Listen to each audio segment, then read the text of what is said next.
బేరం ఆడడం రాదా మీకు? అయితే నేర్చుకోండి. ఎందుకంటే చాలా ఎసెన్షియల్ స్కిల్ అది. ఈ రోజుల్లో అమ్మేవాళ్ళు ఇప్పుడు సపోటాలున్నాయనుకోండి, పెద్ద సపోటాలయితే డజను 50, 100 అంటారు. కానీ మీరు దాన్ని 20, 30కే తీసుకోవచ్చనమాట. ఇప్పుడు చేపలు, రొయ్యలయితే ఇంకా ఎక్కువ. ఇప్పుడు కొర్రమీననుకోండి, ఒక కేజీ అట్లా ఉన్న చేపని రూ. 1000 అంటారు. ఇంకా ఎక్కువ కూడా అమ్మేవాళ్ళుంటారు. దాన్ని మీరు బార్గెయిన్ చేసుకొని 500కి, 400కి ఇంకా తక్కువ 300కి కూడా అడిగేవాళ్ళుంటారు.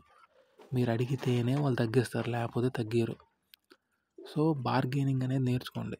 ఎసెన్షియల్, చాలా ఎసెన్షియల్ అది. లేకపోతే మీరు లిటరల్లీ డబ్బులు మీరు కష్టపడి సంపాదించిన డబ్బుల్ని వృధా చేసుకుంటున్నట్టే. మొహమాట పడి మాత్రం బార్గెయిన్ చేయకుండా ఉండొద్దు.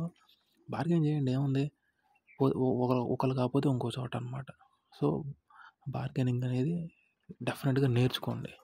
బేరం ఆడటం ఎవరిదో అయినా కానీ అలాగని ఓవర్గా చేయొద్దు. పొలైట్గా బేరం చేసుకొని కుదరకపోతే వేరే చోటుకి వెళ్ళండి, అంతేగాని గొడవలు పెట్టుకోవద్దు. వాళ్ళు బతకాలి కదా, అది అర్థం చేసుకోండి.